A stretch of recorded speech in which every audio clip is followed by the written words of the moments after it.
जय जिनेंद्र, कैसे हैं आप सब।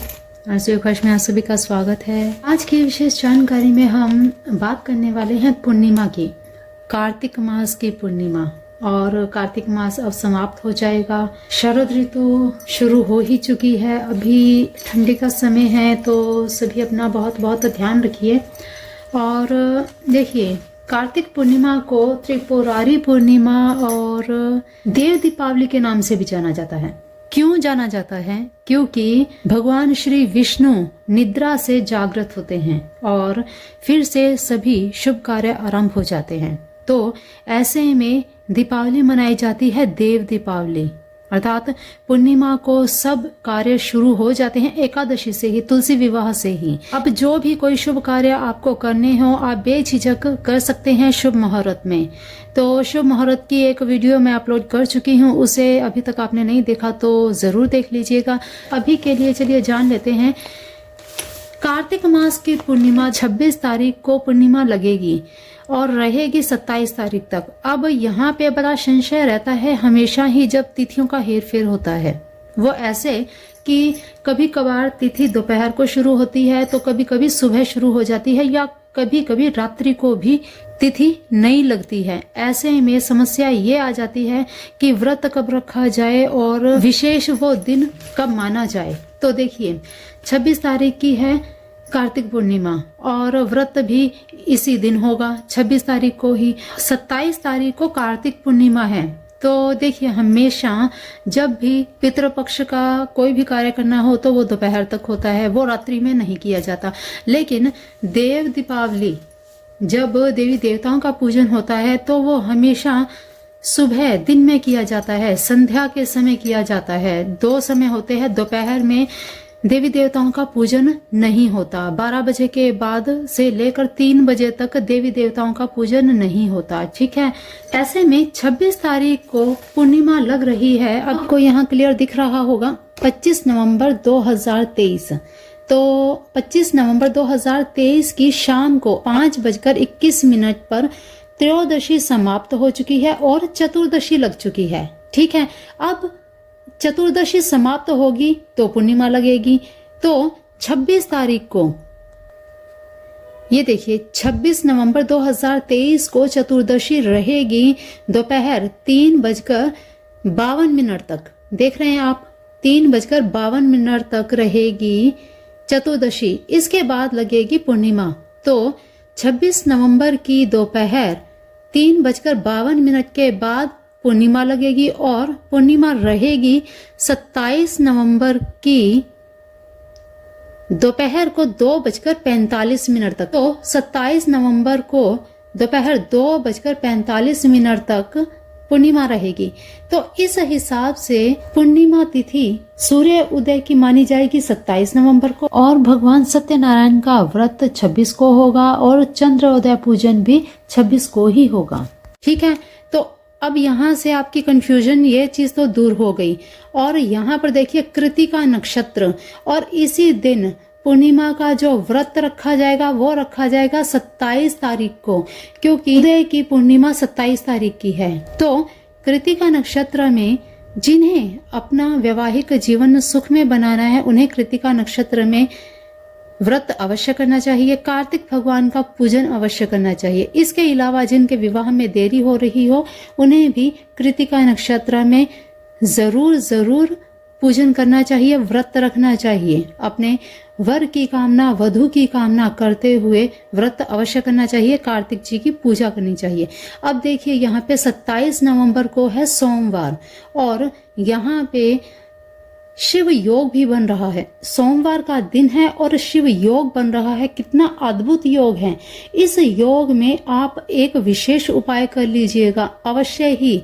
अगर आपको लव मैरिज करनी है, आप अपने वैवाहिक जीवन को सुख में बनाना चाहते हैं, तो कृतिका नक्षत्र में व्रत आपको बताया ही गया। इसके अलावा भी एक मैजिकल नंबर ऐसा है जिसे आप यूज करके अपने जीवन को सुख में बना सकते हैं। जिन मन चाहे पर्सन के साथ उनका विवाह हो, तो जो यहाँ पे आगे एक नंबर आपको दिया जाएगा, उस डिजिट को आप यूज करते हैं तो जरूर ही आप अपने मनपसंद व्यक्ति से शादी कर पाएंगे। तो बात करें हम वैवाहिक जीवन को सुखी बनाने की या मन चाहे विवाह की, इससे पहले हम बात कर लेते हैं 26 तारीख की।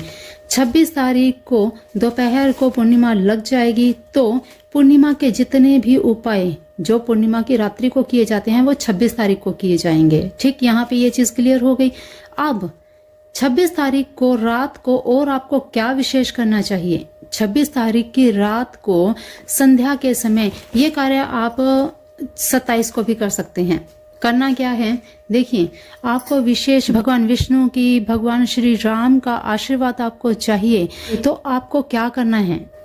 विशेष आपको धन प्राप्ति होगी। आप विशेष उपायों की हम बात करें इससे पहले आपको ये देखिए, सर्वार्थ सिद्धि योग भी बन रहा है। ये देखिए 27 नवंबर को इस दिन शिव योग के साथ साथ सर्वार्थ सिद्धि योग भी बन रहा है। यहाँ आपको एक बात और जानना बहुत जरूरी है कि जिनकी कुंडली में राहु दशा ठीक नहीं अभी चल रही, उन्हें शिवलिंग पर जहाँ पे जलहरी होती है, जलहरी के बिल्कुल एंड पर जहाँ से जल नीचे को उतरता है, उस स्थान पर आप सिर्फ एक सफेद फूल चढ़ा दीजिए, सफेद फूल रख दीजिए, अपनी हर वो इच्छा रखते हुए कि हे राहु देव मुझ पर प्रसन्न हो। ठीक है, ये ऐसा क्यों किया जाता है? क्योंकि जलहरी का ये स्थान, यहीं से सर्पदेव जो शिवलिंग के ऊपर लिपटे होते हैं, यहीं से सर्पदेव की पूंछ वहां से शुरू होती है। समझ रहे हैं आप इस चीज को? तो वहां पर आपको एक फूल रखना है, केवल एक सफेद फूल। ठीक है, केवल मात्र ऐसा करने से राहु ग्रह आपको शुभ फल देने लगेंगे। राहु देव आप पर प्रसन्न होंगे। आपके जीवन में राहु ग्रह के कारण जो भी समस्याएं, बाधाएं आ रही हैं, उनसे आप मुक्त हो जाएंगे। हर पूर्णिमा को आपको ये कार्य करना है। ठीक है, तो चलिए अब चलते हैं अगले उपाय की तरफ। तो धन प्राप्ति के लिए विशेष उपाय अगर आप करना चाहें तो क्या करना है आपको? माँ लक्ष्मी की विशेष रूप से पंचोपचार विधि से पूजा करें। भगवान विष्णु के साथ माँ लक्ष्मी का पूजन करें, तुलसी मैया का पूजन करें। पूजन करने के बाद माँ भगवती को, माँ लक्ष्मी और विष्णु जी को केसर डालकर खीर का भोग लगाएं। इसी के साथ पीले रंग की 15 कोढ़ियां इस तरह की आपको दिखा देती हूँ। ये यहाँ पे मैंने रखी हैं। हाँ, ये देखिए, ये देखिए, ये पीली है, देख रहे हैं आप? इस तरह की 15 कोड़ियां, इनको आप हल्दी से रंगेंगे। ठीक है, हल्दी से रंग करके इन्हें आप माँ लक्ष्मी के सामने अर्पित कर दें। ठीक है, चरणों में अर्पित कर दें। फिर जब आप इन्हें अर्पित कर चुके हैं, सर्वार्थ सिद्धि योग का समय आपको बताया है मैंने, और सर्वार्थ सिद्धि योग में ही इन 15 कोड़ियों को एक पीली पोटली में डालकर अपने धन स्थान पर रख दीजिएगा। ठीक, अब इसके अलावा और आपको क्या करना चाहिए जिससे साल दर साल आपके व्यापार में बढ़ोतरी ही होगी? इसके लिए आपको विशेष क्या करना है? इसके लिए विशेष आपको पीपल वृक्ष की पूजा करनी है। सुबह स्नान आदि से निवृत्त होकर जब आप पूजा करते हैं तो पीपल वृक्ष पर जल जरूर चढ़ाइएगा। दूध और शक्कर मिला करके कच्चा दूध यहाँ पे आपको उपयोग करना है। ठीक है, कच्चा दूध और जल जिसमें शक्कर डाल करके आपको पीपल को चढ़ाना है। कहते हैं पूर्णिमा के दिन माँ लक्ष्मी प्रसन्न रूप से, प्रसन्न मुद्रा में पीपल में निवास करती है। तो ऐसे में अगर पीपल वृक्ष की आप पूजा करते हैं तो आपको लक्ष्मी की विशेष प्राप्ति होती है, धन की प्राप्ति होती है और आपके व्यापार में वृद्धि होती है। इनके अलावा कार्तिक पूर्णिमा की रात्रि, ये कार्य आपको 26 तारीख को ही करना है। ठीक है, 26 तारीख की रात्रि को जब 12 बज जाते हैं उस समय आपको क्या करना है? आपको एक मिट्टी का दिया लेना है, बड़ा मिट्टी का दिया लें और उसमें 2 मुख की बत्ती डालें। 2 मुख की बत्ती डाल करके इसे उत्तर पूर्वी दिशा में मुख करके इस दीपक को आप जला दे। पूरी रात्रि ये दीपक जलना चाहिए। ठीक है, ये क्रिया करने से भी आपके घर में लक्ष्मी का वास सदैव स्थायी रूप से रहता है। तो चलिए बात कर लेते हैं उन सभी अविवाहित लोगों के लिए, जिनकी अभी तक भाई शादियां नहीं हो रही हैं, जिनकी मनोकामनाएं पूर्ण वो करना चाहते हैं लेकिन नहीं हो पा रही हैं किसी भी वजह के कारण, तो उन्हें विशेष रूप से क्या करना चाहिए? उन्हें आप भी कर सकते हैं। जिनकी कोई ऐसी इच्छा है जो वो अभी तक नहीं पूरी हो रही, उन्हें क्या करना चाहिए? हल्दी, पिसी हुई हल्दी लीजिए, उसे पानी डाल करके या गंगा जल डाल करके भिगो लीजिए। भिगोने के बाद तुलसी का एक शुद्ध साफ पत्ता लें, टूटा नहीं होना चाहिए, सूखा नहीं होना चाहिए, पीला नहीं होना चाहिए, ठीक है। पत्ता आप ले, हाँ मजबूरी वश अगर आपके पास पत्ता पहले तोड़ के रखा हुआ है, क्योंकि पूर्णिमा को कभी भी कोई भी तुलसी, बेलपत्र और इस तरह के दैवीय पत्ते, पीपल आदि तोड़ने नहीं चाहिए, तो इन्हें आप पहले ही तोड़ के रख लीजिए, ठीक है।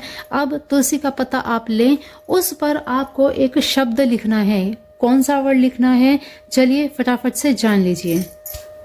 11 3 5 दिखाई दे रहा है आपको? जी हाँ, 11:35 1135 ये चार अक्षर आपने हल्दी से तुलसी पर लिखने हैं, ठीक है। तुलसी पर ये अक्षर लिख करके भगवान विष्णु के चरणों में आप चढ़ा दीजिए। ये क्रिया करने से जो चाहते हैं कि हमारी लव मैरिज हो, प्रेम विवाह हो, तो उनका प्रेम विवाह होगा। जो चाहते हैं अभी तक उनकी शादी नहीं हो रही है, तो उनके विवाह के भी योग बनने शुरू हो जाएंगे। इस वर्ड को, ये शब्द हैं जो, इन्हें आप नंबर्स को अपने हाथ पर भी लिख सकते हैं। लेफ्ट हैंड पर आप रेड कलर से इन वर्ड्स को लिख सकते हैं, ठीक है। जब ये उपाय आप करना शुरू करते हैं पूर्णिमा के दिन से, ये उपाय आपको करना है 27 तारीख को, ठीक। 27 तारीख को मॉर्निंग में ये उपाय आपको करना है, ओके। और ये उपाय करने के बाद निरंतर डेली आपको इस शब्द को अपने हाथ पर लिखना है। आपको बता दिया है, हाथ पर लिखने से पहले आप अपने, अगर कलाई पर आप लिख रहे हैं तो कलाई पर लिखने से पहले यहाँ पे आप इत्र जरूर लगा लीजिएगा। इत्र लगा करके उसके ऊपर आप ये शब्द लिखें। देखिएगा कैसे आपकी इच्छा पूर्ण होती है। अगर आप कोई इच्छा पूर्ण करने के लिए ये उपाय कर रहे हैं तो अपनी इच्छा बोलें और इत्र लगा करके इस वर्ड्स को यहाँ पे लिख दीजिए। अगर आपके वैवाहिक जीवन में कोई समस्या आ रही है तो आप हाथ पर इत्र लगा करके अपनी विश बोलें कि मेरा वैवाहिक जीवन बहुत ही सुखमय है और मैं अपने वैवाहिक जीवन में बहुत ही खुश हूँ। इस तरह से आपने अपनी इच्छा बोलते हुए इन अक्षरों को अपने हाथ पे लिखना है इत्र लगा करके। देखिएगा कैसे आपके जीवन में मधुरता आती है। तो बहुत ही विशेष जानकारी है ये, आप अपने अपनों के साथ ज़रूर शेयर कीजिएगा। और इसके अलावा जो भी उपाय बताए हैं, आप चाहते हैं कि आपकी हर मनोकामना पूर्ण हो तो इन्हें ज़रूर एक बार आजमाइएगा। ये शब्द, ये मैजिकल वर्ड्स कुछ ऐसे होते हैं जो आपके जीवन को बदल के रख सकते हैं, विश्वास के साथ अगर किए जाएं तो चलिए आज की विशेष जानकारी में इतना ही। मिलते हैं फिर ऐसी ही नई जानकारी में। तब तक के लिए अपना ध्यान रखिए। कोई भी आपको समस्या हो या कोई भी चीज़ समझ ना आई हो तो कमेंट बॉक्स में आप कमेंट कर सकते हैं। और इसके अलावा टैरो रीडिंग अगर आप देखना चाहें तो वीडियोस का लिंक डिस्क्रिप्शन बॉक्स में दिया है। हमारे दूसरे चैनल 365 टैरो को ज़रूर विजिट कीजिएगा, ज़रूर देखिएगा। और वहाँ से अगर आपको लगता है कि हाँ आपके भविष्य में भी कुछ चेंजेस आ सकते हैं तो ज़रूर टैरो रीडिंग में भी आप एक बार अपना भविष्य आजमा के देखिए, उन पर विश्वास करके देखिए कैसे मिरेकल होते हैं। क्योंकि इन सब चीज़ों को मैं खुद आजमा चुकी हूँ, तभी आप सभी के साथ शेयर कर रही हूँ। तो चलिए आज के लिए इतना ही। मिलते हैं फिर ऐसी ही नई जानकारी में। तब तक के लिए अपना ध्यान रखिए, मस्त रहिए, स्वस्थ रहिए। जय जिनेंद्र, जय भोलेनाथ, जय मेरे राधे कृष्णा।